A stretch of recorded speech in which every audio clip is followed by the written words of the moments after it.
Do you want to be a millionaire? If you said no, why? What about having lots of money do you find intimidating or scary or uncomfortable? Why does being wealthy or rich feel daunting? Do some soul searching and find out what your reaction to wealth is all about. Know thyself. Who better to explore and examine than yourself? There is nobody more important than you. And whose job is it to make that examination anyway? Don't forget, you are worthy. So do you want financial freedom, financial independence, peace of mind, security, stability? Well, I'm in. How about you? So there's lots of talk about money and happiness, and they're not exclusive of each other.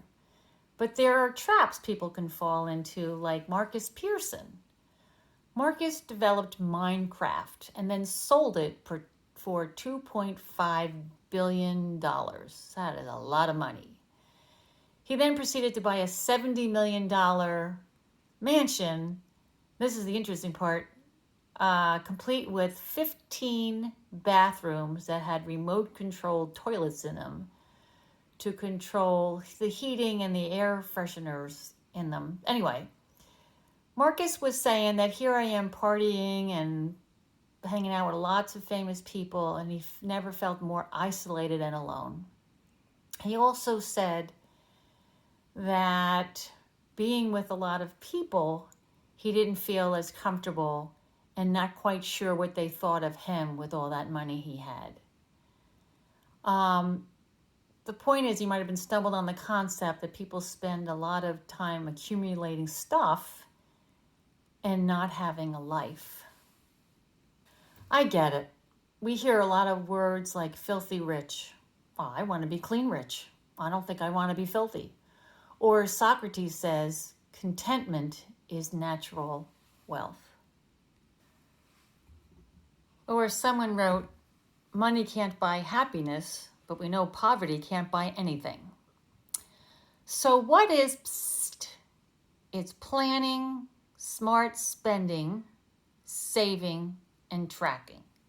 The plan starts with determining what you want to do with your money. And while you're making up the items in your list, in your plan, be mindful of what is in your head. Beware of the programming you've had since birth about advertising. TV commercials, brand names, pop-ups, billboards, jingles, celebrity endorsements, social media. Millions are spent on advertising to get you to buy impulsively and mindlessly by creating need. Remember when you see a 2 or 3-year-old? I need it!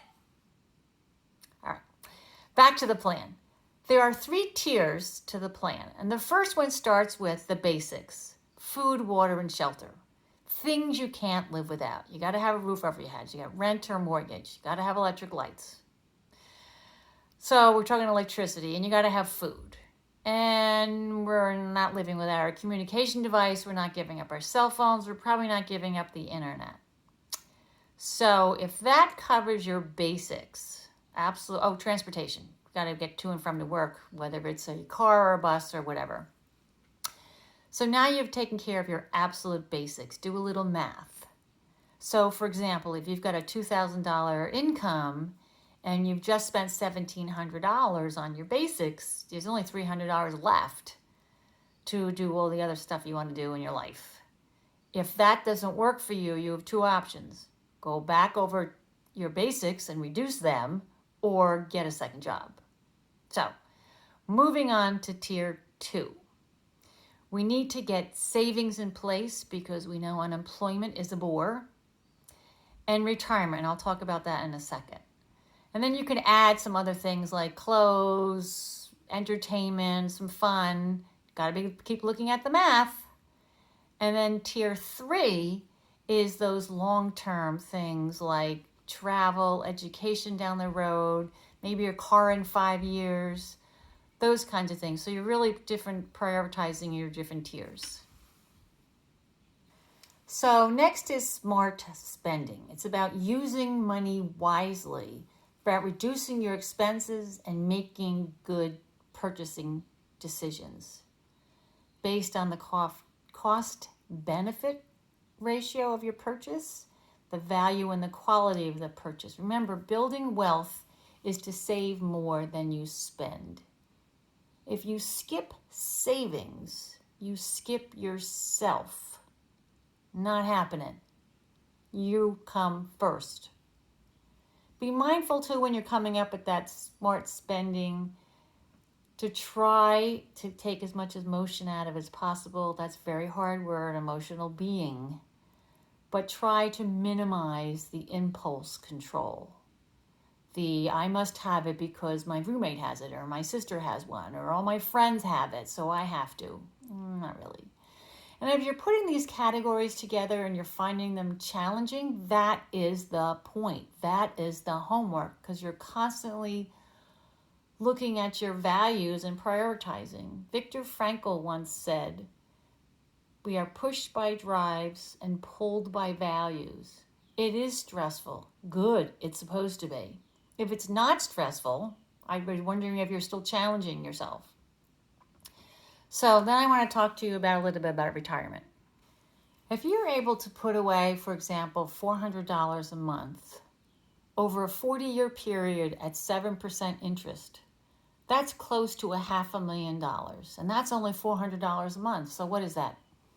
Cigarette money, coffee money, Monster drink money, sodas, beer money. It's an interesting choice. I'm going to choose you, or suggest you choose you. You can choose the coffee man or the restaurant owner, but I'm going to pick you. So when you've got that organized, you've got your plan, you've got savings, you've got smart shopping, now you're looking at tracking. Tracking, you should be tracking every single week. In fact, track every expense you have so you can be as mindful of what you're doing as possible.